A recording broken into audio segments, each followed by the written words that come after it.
smaller now. Or maybe I'd just outgrown it. Aunt Karen held court in the living room, her wine glass catching the light from the Christmas tree. Uncle Pete and Aunt Sarah flanked her on the sofa, all three of them dissecting the family gossip with surgical precision. I'm just saying, Aunt Karen continued, her voice carrying that particular pitch of false concern. It's been what, 3 years? And we still don't know what Morgan actually does for a living. Mom shifted uncomfortably in the armchair. She works in technology. Doing what exactly? Aunt Karen interrupted. Every time I ask, I get vague answers. Oh, she's in tech. She does computer things. That's not a career description, Janet. That's someone hiding unemployment. I continued drying the plate. Maybe she's embarrassed, Aunt Sarah suggested. You know, if she's working retail or something. He supported Best Buy. There's no shame in that, but she probably doesn't want to admit. She's not working retail, my sister Chelsea interjected from the corner, scrolling through her phone. Chelsea, the golden child. The successful one. The one everyone actually knew about. Then what is she doing? Aunt Karen demanded. Chelsea looked up. I don't actually know. Aunt Karen spread her hands, vindicated. See? Even her own sister doesn't know. Nobody knows who she is or what she does. It's suspicious. Uncle Pete nodded sagely. In my day you had a job title. Engineer. Accountant. Salesman. None of this mysterious, I work in tech nonsense. The doorbell rang. I'll get it, I said, setting down the plate. I opened the door to find our mailman Gerald, holding a large padded envelope. Special delivery for the Reeves household, he said, smiling. Needs a signature. I signed his tablet. Thanks, Gerald. Merry Christmas. You too, Morgan. I closed the door and looked at the envelope. Bloomberg Business Week. December issue. I knew what was inside. I'd known for 2 weeks, ever since the photographer had finished the shoot. Since the journalist had sent me the final draft for approval. Since my publicist had called to say the issue was going to be massive. I walked back to the living room. What's that? Uncle Pete asked. Magazine delivery, I said, tossing the envelope onto the coffee table. Uncle Pete, you subscribe to Bloomberg, right? Your copy just arrived. Oh, excellent, he said, reaching for it. I've been waiting for the Person of the Year issue. They always do excellent profiles. He tore open the envelope. I returned to the kitchen. I was always the weird one. The quiet one. The one who didn't make sense to the family. When I was 8 and Chelsea was 11, she won the regional spelling bee. The whole family drove 3 hours to watch her compete at state. She placed 4th. Dad took everyone out for a celebratory dinner at the nicest restaurant in town. That same year, I won first place at the county science fair for building a basic computer program that sorted data. My project sat in the garage for 2 months before Mom finally threw it away. We can't keep everything, honey, she'd said. Chelsea's spelling bee trophy sat on the mantle for 6 years. When Chelsea was 14, she made varsity volleyball. Freshman year. Everyone called her a prodigy. Dad went to every game. Mom organized the team snacks. Aunt Karen bought her custom knee pads. When I was 14, I taught myself Python and built a website for Dad's small accounting firm. It automated half his data entry. That's nice, sweetie, Dad had said, barely looking up from his paperwork. He paid someone $4,000 to rebuild the same site 2 years later because he'd forgotten I'd made the first one. When Chelsea was 16, she got her driver's license and Dad bought her a used Toyota Camry. Light blue, 45,000 miles, in perfect condition. When I was 16, I passed my driver's test on the first try. Dad congratulated me and said I could borrow Mom's car when she wasn't using it. I borrowed it 4 times in 2 years. The rest of the time Mom needed it. The worst part wasn't the car or the trophies or the attention. It was the comprehension gap. The family simply couldn't understand me. Chelsea's achievements made sense to them. Sports. Social success. Clear, measurable, understandable. My achievements existed in a world they couldn't see. Code. Algorithms. Systems. Digital architecture. At 17, I built an app that helped small businesses manage inventory. I sold it to a regional software company for $15,000. I told Dad at dinner. That's great, he'd said. What exactly is an app? Chelsea had gotten a volleyball scholarship that same week. The family group chat exploded with celebration. 47 messages in 1 hour. My app sale got 3 responses: "Congrats" from Mom, a thumbs up emoji from Uncle Pete, and "What's an app?" from Grandma.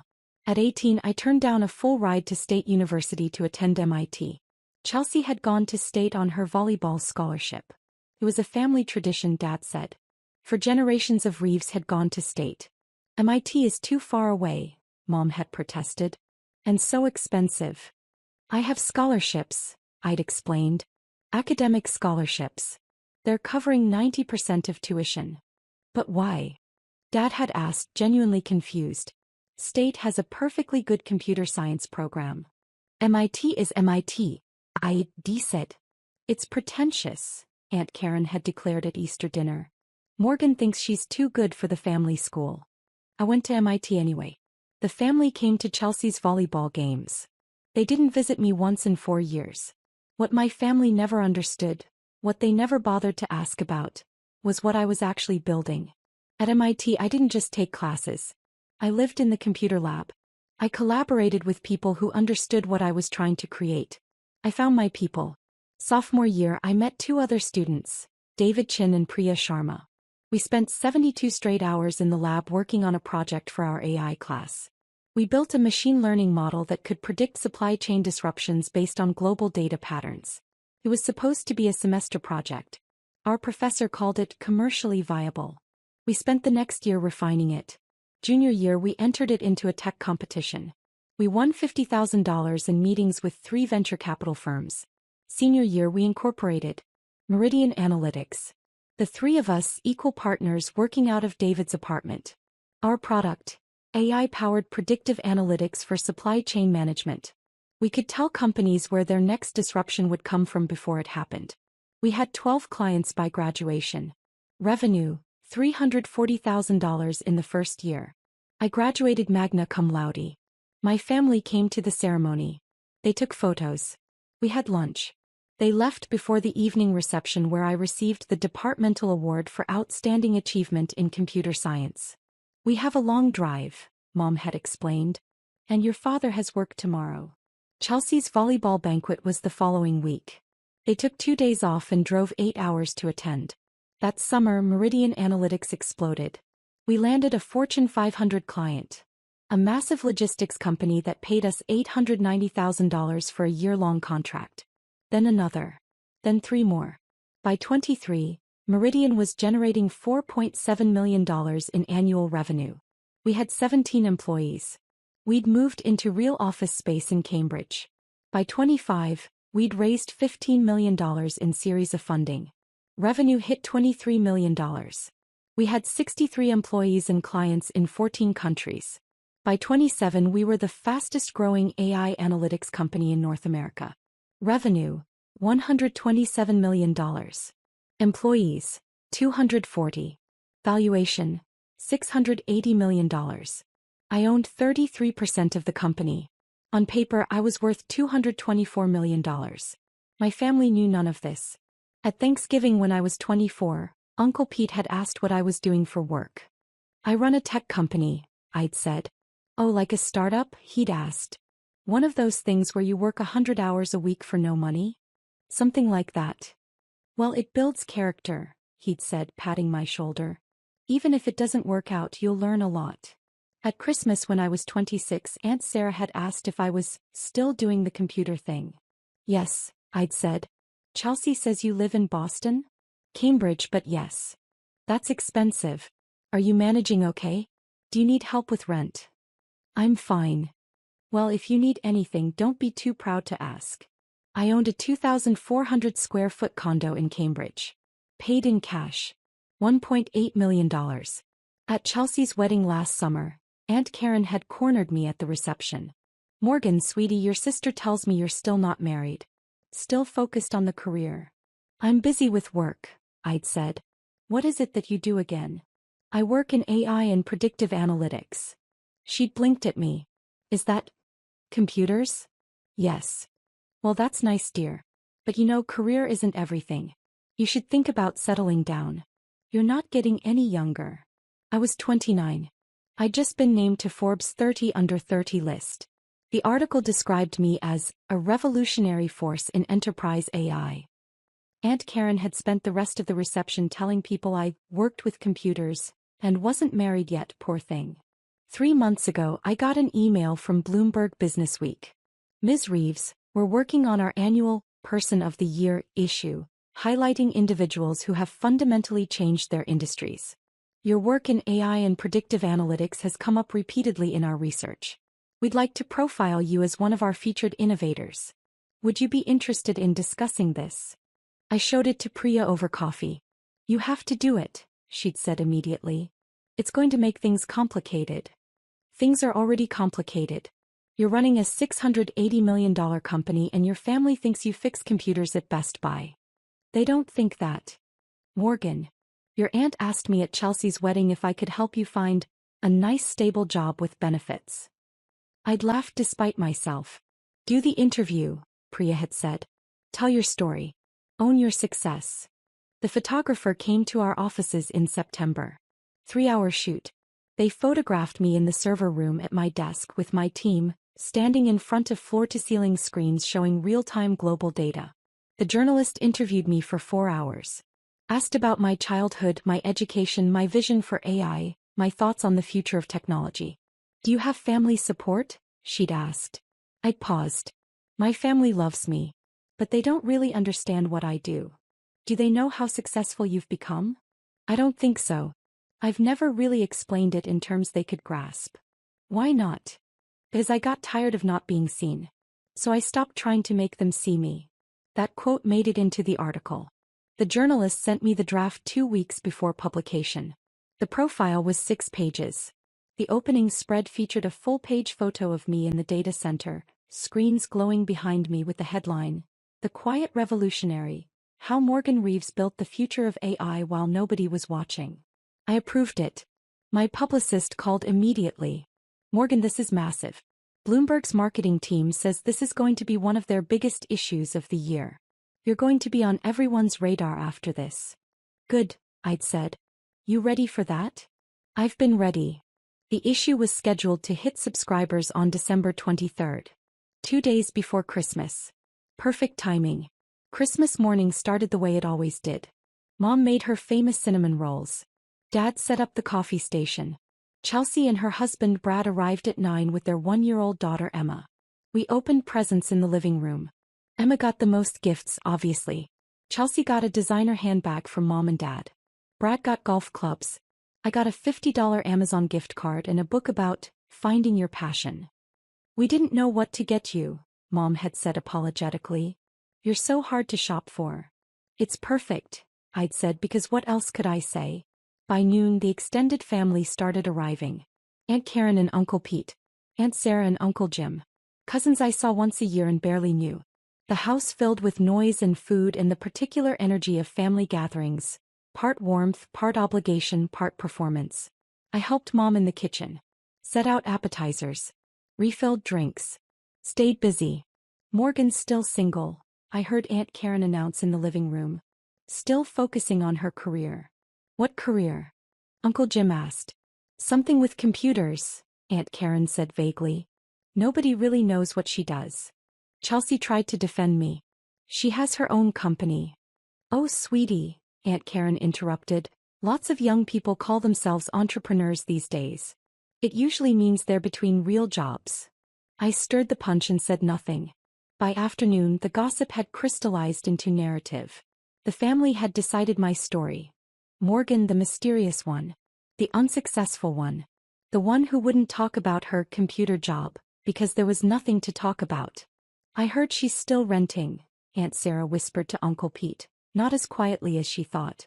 I own property in 3 cities. Probably can't afford to buy, Uncle Pete agreed. My net worth had hit $247 million after our latest valuation.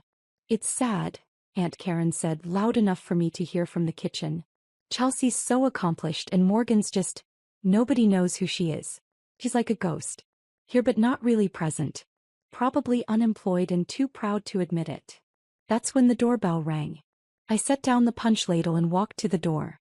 Gerald stood there with the Bloomberg envelope. Special delivery, he said, exactly as he had in my mental rehearsal of this moment. I signed, took the envelope, closed the door. The living room had gone quiet. Everyone was watching me. "What's that?" Uncle Pete asked. "Your Bloomberg subscription," I said, tossing it onto the coffee table where he sat. "The Person of the Year issue. You were waiting for this, right?" His face lit up. "Oh, excellent. I love their year-end profiles." He tore open the envelope, pulled out the magazine. The cover showed three faces. A pharmaceutical CEO who'd revolutionized drug development. A climate scientist who'd predicted the year's major environmental shifts. And me. Smaller than the others, bottom right corner, but unmistakably me. The photo from the data center. The screens glowing behind me. Uncle Pete stared at the cover. "Is that?" he started. He opened to the table of contents. The main feature articles were listed with page numbers and thumbnail photos. Page 34. The Quiet Revolutionary. Morgan Reeves builds AI empire while family watches. The thumbnail showed me standing in front of Meridian's logo. The room went silent. Uncle Pete flipped to page 34 with shaking hands. The article opened with a 2-page spread. The photo took up the entire left page. Me in the server room surrounded by glowing screens looking directly at the camera. The right page showed the headline in massive type, followed by 3 columns of text. Uncle Pete read the first paragraph aloud, his voice growing fainter with each word. "Morgan Reeves doesn't look like someone who controls $680 million. She doesn't act like someone who's revolutionizing artificial intelligence. And until recently, she certainly didn't talk like someone whose predictive analytics platform is used by 47 Fortune 500 companies across 6 continents. But make no mistake, at 30 years old, Reeves has built one of the most influential AI companies in North America, and she did it so quietly that even her own family didn't notice." Aunt Karen's wine glass slipped from her hand. It hit the carpet, spilling red wine across the beige fibers. Nobody moved to clean it.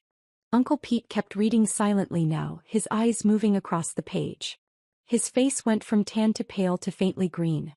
"Let me see that," Aunt Karen said, her voice high and strained.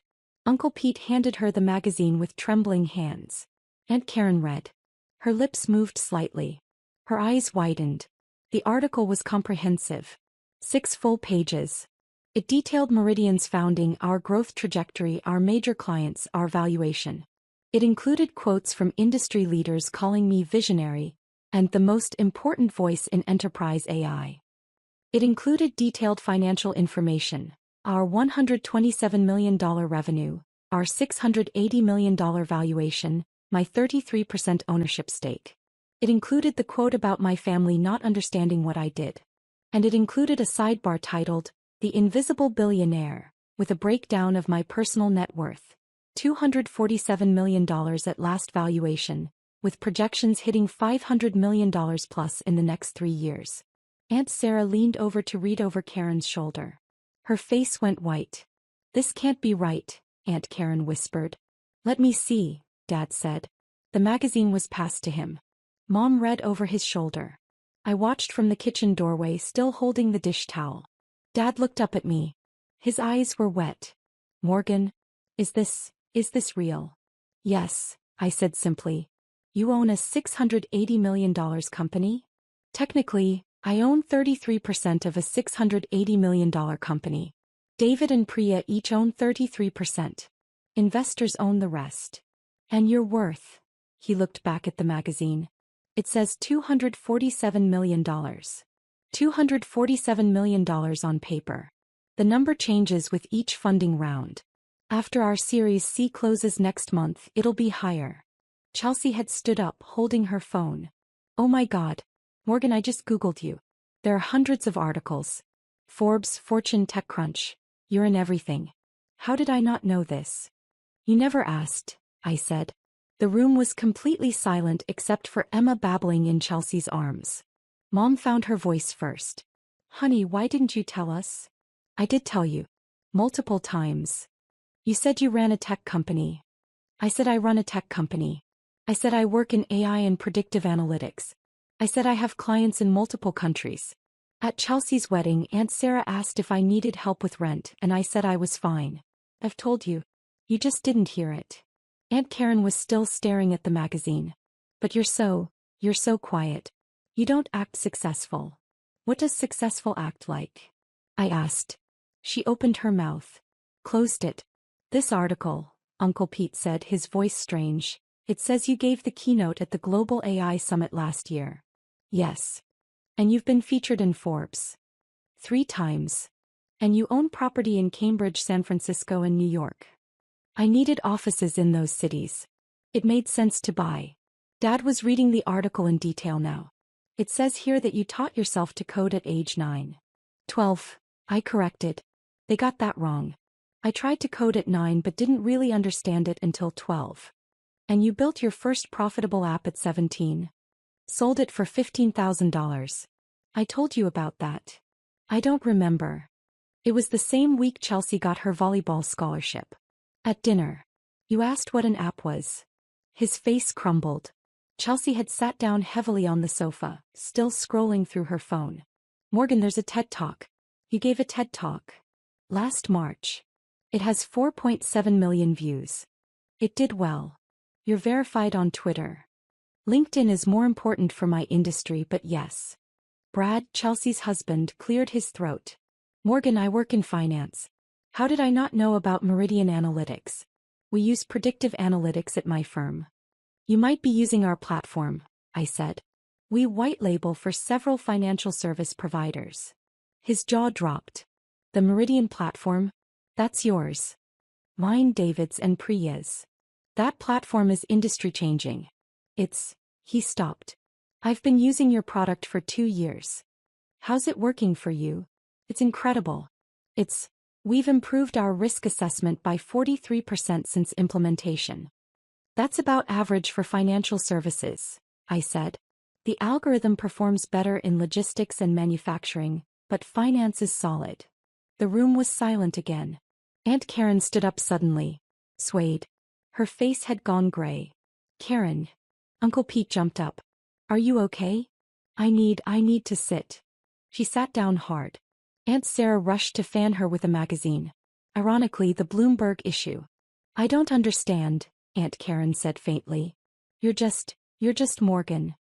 I am just Morgan, I agreed. But the magazine says you're successful. I supplied. Yes. Why didn't you tell us? I looked at her. This woman who'd spent years dismissing me, pitying me, treating me like the family failure. Aunt Karen, I said quietly, 30 minutes ago you told Uncle Pete that nobody knows who I am and I'm probably unemployed. You've spent years asking what I really do as if my answers weren't real. You've offered me career advice, rent money, and pity. You've treated my work like a hobby and my success like a fiction. Her face flushed red. I stopped trying to tell you, I continued, because you'd already decided who I was. The weird one. The unsuccessful one. The one who didn't make sense. And nothing I said could change that because you weren't listening. That's not fair. You called me unemployed less than an hour ago. She had no response. Dad set down the magazine. Morgan, I'm so sorry. I should have. Asked. I suggested. Listened. Believed me. Yes. All of that. Mom was crying now. We're so proud of you. Are you? I asked. Not cruelly. Just honestly. Are you proud of me? Or are you proud of what Bloomberg says I accomplished? That's not. If this article didn't exist, I said, if I'd come home today and told you everything that's in those pages, would you have believed me? The silence was answer enough. Chelsea stood up, came to the kitchen doorway. Morgan, I'm sorry. I should have paid more attention. Should have asked more questions. You were busy, I said. With your life, your career, your family. I understand. But you're my sister. I know. I should have known. I looked at her. My big sister. The golden child.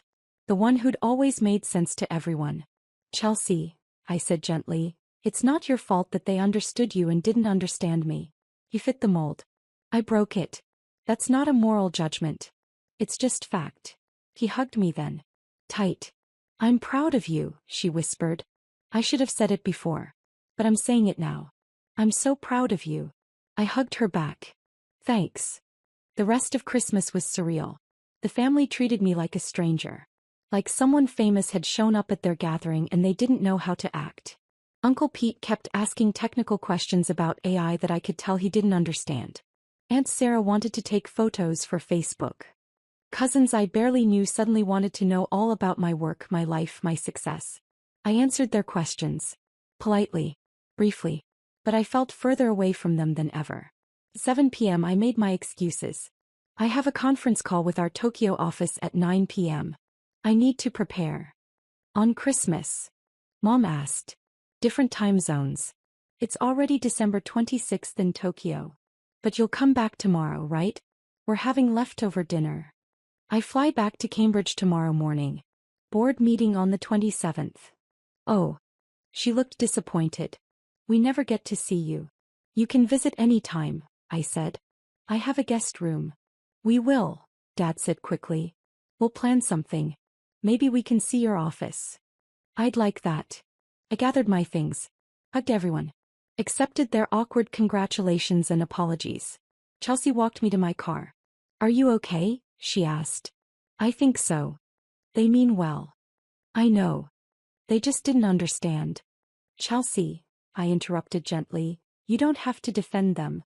Or apologize for them. It's okay. Is it? I thought about it. It will be. She hugged me again.